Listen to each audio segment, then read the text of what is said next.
Bine v-am găsit, bine v-am regăsit, dragilor din Zodia Rac, oriunde v-ați afla.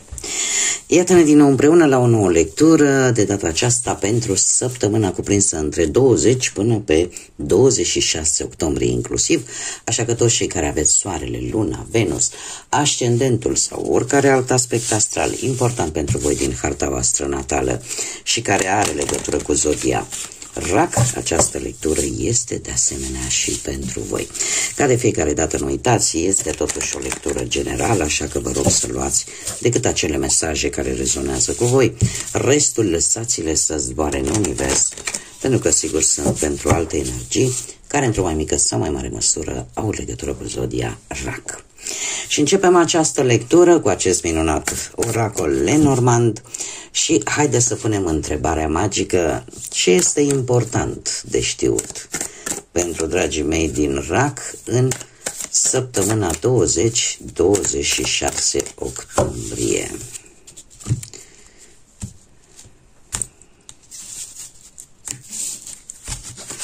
Să vedem.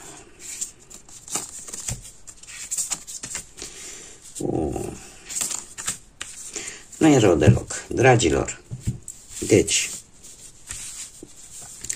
această săptămână pentru voi este o săptămână în care primiți vești și în sfârșit puteți să aruncați ancora. Adică puteți să vă stabiliți într-un loc, că este vorba de un loc de muncă, că este vorba de orice altă situație care vouă să vă aducă un pic de stabilitate. Eu aș zice că sunt unii dintre voi care puteți primi chiar și o vizită din partea cuiva care vine cu această informație, într-un fel sau altul, o informație pe care voi nu știați, probabil că o așteptați și poate să fie legată, nu știu, de stabilirea într-o anumită locație sau de stabilirea poate într-un anumit job. Cumva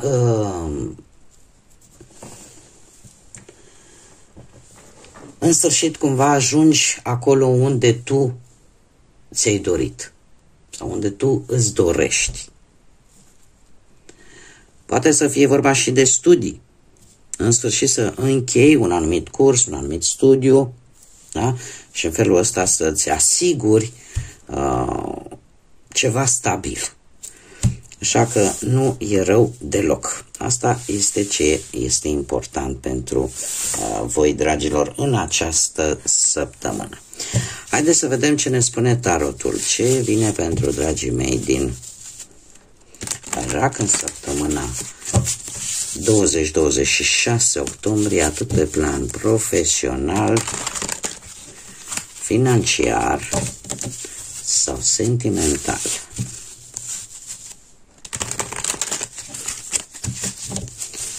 Să vedem.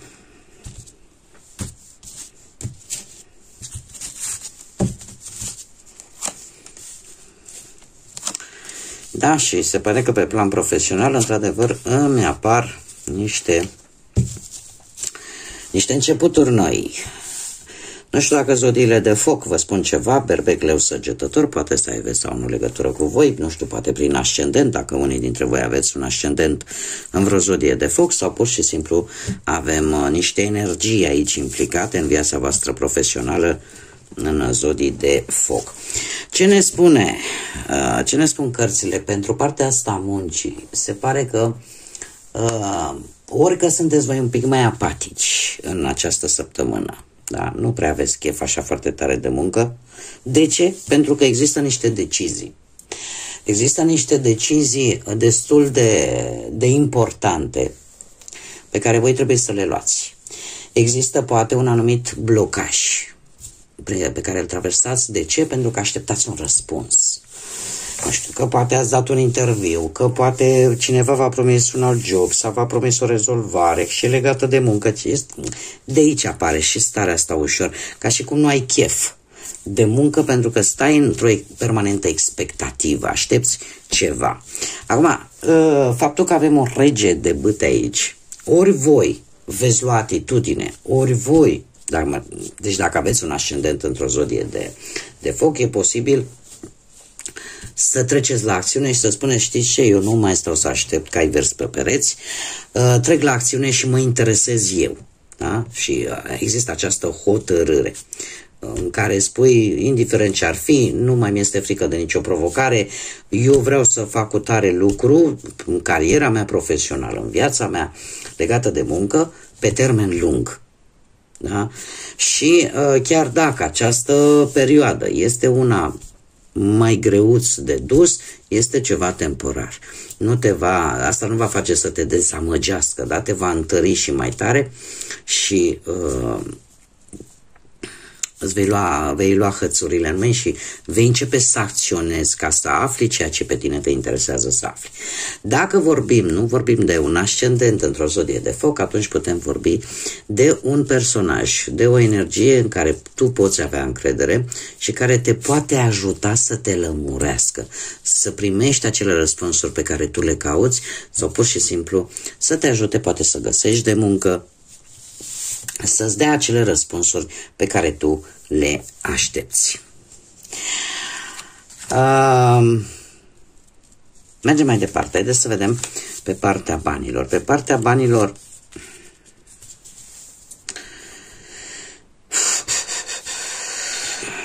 alte zodii de foc. Berbec, Leu, Săgetător. Alte zodii de foc. Dragilor, e ceva care o să vă cam da peste ca finanțele în această săptămână și cam către sfârșitul ei.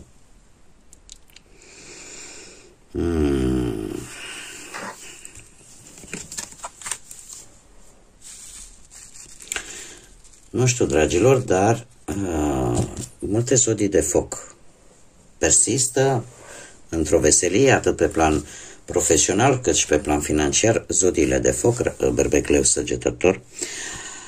Cam cum stă treaba? Treaba asta în felul următor. E posibil să, cum să zic eu, să așteptați o anumită cantitate de bani. Nu știu dacă e o cantitate foarte mare, e posibil să fie o cantitate moderată, doar că apare o tendință înșelătoare, nu știu, de a investi în ceva, de a-i cheltui, dar ceva impulsiv, care, din păcate, nu va duce la ceva bun. Mare grijă cu impulsivitatea, predomină bâtele. Bâtele, în general, e o energie care ne vorbesc despre, cum să spun eu, despre a acționa impulsiv, fără prea multă gândire, și cel puțin pe partea asta a banilor nu este tocmai pozitiv pentru voi.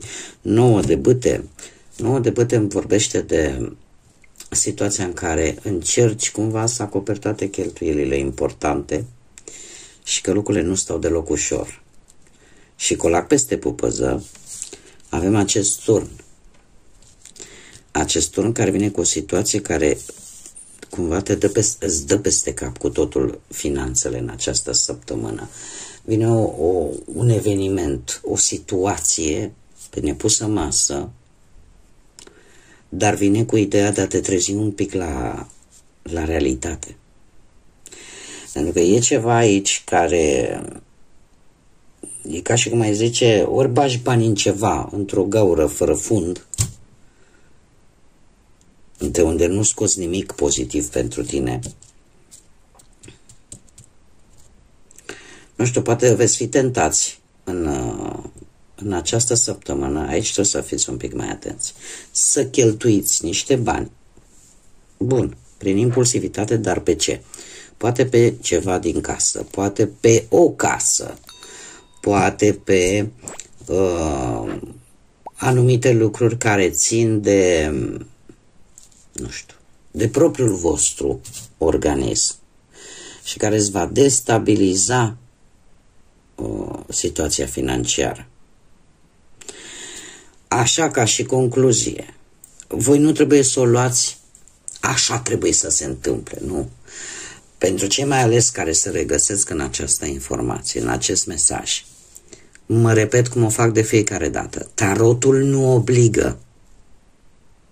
Tarotul prezintă lucrurile în funcție de care sunt energiile în acest moment. Dar dacă voi veți schimba ceva, de exemplu, știți acum, dom'le, dacă cheltui impulsiv și dacă nu sunt atentă pe ce cheltui, risc să, să îmi vină, vreo amendă, de care îmi dă timp scurt să o plătesc și eu să nu am bani să o plătesc. Am dat un exemplu. Dar dacă tu nu cheltui impulsiv, cel puțin în săptămâna asta, și stai cu minte în băncuța ta, din punctul ăsta de vedere financiar, această energie nu mai are loc. Da? Că de-aia se spune, vreau să știu, ca să știu cum acționez. De asta spun, tarotul nu obligă. Nu este musai că așa trebuie să se întâmple. Nu. Dacă noi schimbăm energia, dacă noi schimbăm maniera de a face lucrurile, automat energiile se pot schimba. Deci, pe partea banilor, atenție la impulsivitate, fiți cât mai restrânși, pentru că niciodată nu se știe ce se întâmplă și să fiți pregătiți. Eu, din câte văd aici cu această regină de bâte, aș zice că dacă reușiți să vă înfrânați această tendință de a cheltui fără să gândiți, lucrurile, să știți că nu se vor redresa. Se vor redresa. Sau pentru cei care nu aveți legătură cu zodiile de foc, da, în harta voastră natală astrală, e posibil ca cineva, o prietenă, un prieten, cineva din cercul vostru restrâns, oarecum să încerce să vă ajute în rezolvarea acestei situații care apare așa pe nepusă masă.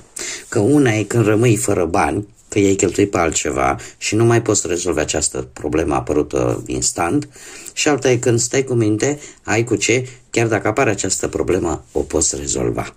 Mie mi-apare cumva și un sprijin pentru cei care au nevoie de el din partea cuiva apropiat. Pe partea sentimentală, cei care sunteți deja într-o relație, de asemenea, ne apare în afară de zodia Vărsător, avem iară zodii de foc, Berbec, Leu, Săgetător. Berbec, da, am zis bine, Berbec, Leu, Săgetător și zodia Vărsător, de asemenea. Pe partea asta sentimentală, pentru cei care sunteți deja într-o relație, aș spune că o veste, perechea voastră vine cu o veste bună acasă, ori că a găsit de muncă, ori că a găsit o avansare, ori că ceva s-a rezolvat care vă interesa de comun acord pe amândoi, și în felul ăsta în sfârșit parcă încep să vezi și luminița de la capătul tunelului cu steaua. Da? Aș spune că cel puțin săptămâna viitoare pentru voi va fi o perioadă destul de bună din punct de vedere al relației voastre. De ce? Parcă cumva lucrurile încep să se miște și știți cum e. În doi, atât cele bune cât și cele mai puțin bune se traversează împreună, da? Așa că apare o perioadă în care vești mai mult, aș spune, relaționate cu perechea voastră, dar care într-o oarecare măsură vă afectează și pe voi într-o manieră pozitivă. Da, mai ales cu acest as de bâte care ne vorbește de mult potențial, mult potențial. Și un moment cheie, aș spune, chiar și pentru relația voastră, această veste care vine. Pajul de bâte este cartea care ne vorbește de posibil și de o călătorie, da? Cert este că anumite probleme încep încet să-și găsească o rezolvare sau să se mai calmeze. Bun, mergem mai departe. Haideți să vedem cei care sunteți singuri. Dragii mei dragi, cei care sunteți singuri, cu cine tot vă certați voi așa, nimeni nu lasă de la el. Dragilor, foarte interesant. De ce? Pentru că, cum am mai spus, acest 5 de spade vorbește de niște momente nu tocmai bune, în care tocmai ați trecut poate printr-o relație în care trebuia mereu să lăsați voi de la voi, ca celălalt oarecum să câștige. Iar lucrul ăsta, la un moment dat, lasă urmări. Asta este foarte clar. Cumva a existat o anumită răzbunare, poate un preț al geloziei, poate al invidiei, care cumva s-a plătit și nimeni nu a avut de câștigat. În această săptămână, totuși, apare oportunitatea, apare șansa de care tu vrei să profiți. Că e vorba de o nouă iubire, că e vorba de ceva care să-ți aducă optimism, dar care cere ca tu să ai această dispunere la schimbare, să fii deschisă către această schimbare. Lucru care, din păcate, din câte văd eu aici, parcă e mai greu la voi. De ce? Avem un 8 de spade. Din punct de vedere mental, tu cauți încă o ieșire. De ce? Există ceva acolo în interiorul vostru care are nevoie de îngrijire. Există ceva în interiorul vostru care, în primă fază, depinde de tine ca să se vindece. Că șanse vin și vine o șansă chiar foarte bună. Dar depinde de tine dacă vei lăsa ceea ce trebuie să lași în trecut, tot acest narcisism, toată această... Și nu mă refer neapărat la voi. Da? Poate că ai avut parte în relația anterioară de aceste lucruri și asta te fac să fii un pic mai... să ai o anumită temere, să ai această stare de teamă de necunoscut, de teama de a vedea de fapt realitatea cum este ea. Este o carte destul de înșelătoare. De ce? Pentru că prezintă situația în care tu te minți pe tine însuți și consider că totul este negru în jurul tău și că nu mai există nicio scăpare, că nu mai există niciun fel de ieșire, când de fapt e posibil realitatea să fie cu totul și cu totul alta. Ți-e frică să mai arăți vulnerabilitate, pentru că probabil ai fost rănită și atunci te închizi. Te închizi foarte mult în tine, ceea ce nu este tocmai un lucru bun. Așa că ar fi bine să profitați de această ofertă, de această șansă care vine în viața voastră. Nu toți suntem la fel. Nu toți suntem construiți, ca să zic așa, e adevărat. Avem, sisteme, aparate, din punct de vedere anatomic vorbind, dar din punct de vedere sufletește, suntem diferiți. Pentru că, alminteri, lumea asta ori ar fi numai cu oameni răi, ori ar fi numai cu oameni buni. Da? Suntem un amalgam de sentimente, de lucruri care ne diferențiază unii de ceilalți. Așa că bine ar fi să încercați, cei care vă regăsesc cu această informație, să încercați să ieșiți din această stare de blocaj. E un blocaj autoimpus din cauza fricii, din cauza temerii, din cauza faptului că parcă nu mai vezi ceva bun să vină în viața voastră. Dar, cum îmi place mie să o spun, câteodată nu aduce anul, ci aduce ceasul. Și dacă nu profităm de aceste oportunități care vin în viața noastră, pentru că ne închidem din cauza unor experiențe negative, atunci nu putem să avansăm. Da? Nu suntem deschiși la schimbare. Schimbarea pleacă în primul și în primul rând de la noi. Haideți să vedem și ce mesaj important am pentru voi din acest oracol al constelațiilor și să vedem care este mesajul important pentru dragii mei din RAC în perioada 20-26 octombrie. Un mesaj, te rog. Opa. Ia să vedem. Oficius și Cygnus. Haideți să vedem. 2 mesaje chiar. Așa. Spune așa: eleganță, frumusețe, spiritualitate. Mențineți eleganța. Focusează-te mult mai mult pe sănătatea ta. Mențineți acea pace interioară și lucrul ăsta te va ajuta să crești chiar și din punct de vedere spiritual. Este de fapt un îndemn de a nu te pierde, de a te gândi în primul și în primul rând la sănătatea ta, atât fizică cât și mentală, da? Și pacea ta interioară este una importantă. Da? Atunci când suntem supărați, necăjiți, nu putem gândi cu claritate, nu putem lua decizii foarte bune. Da? Deci este un îndemn. Și mai avem pe Oficius, care ne spune transformare și vindecare.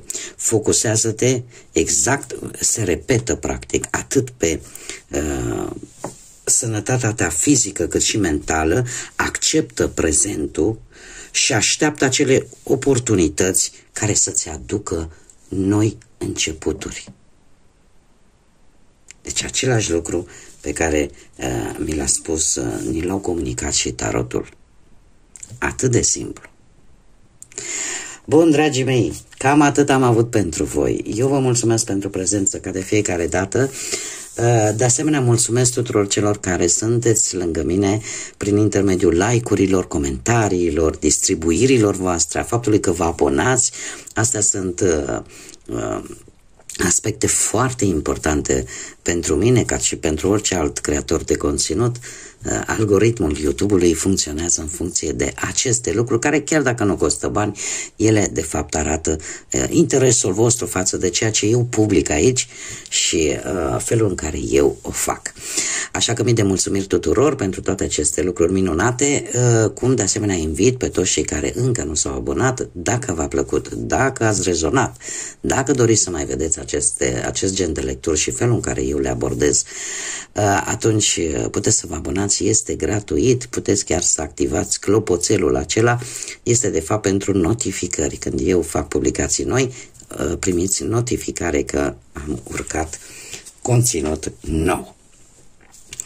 Dragilor, o săptămână înțeleaptă, o săptămână în care ar trebui să vă axați pe voi, pe ceea ce, pe sănătatea voastră, așa cum bine am văzut, că s-a insistat foarte tare pe acest lucru, pe sănătatea voastră, atât fizică cât și mentală, cum de asemenea, eu vă doresc ca această săptămână să fie una cât mai liniștită, da, și cât mai înțeleaptă, cu cât mai multă lumină în suflete și în gânduri. Așa că până data viitoare, când ne vom reîntâlni la o nouă lectură, eu vă doresc tot binele din lume, să aveți parte de tot ceea ce voi vă doriți, de căldură sufletească și, desigur, să fiți iubiți, dragilor.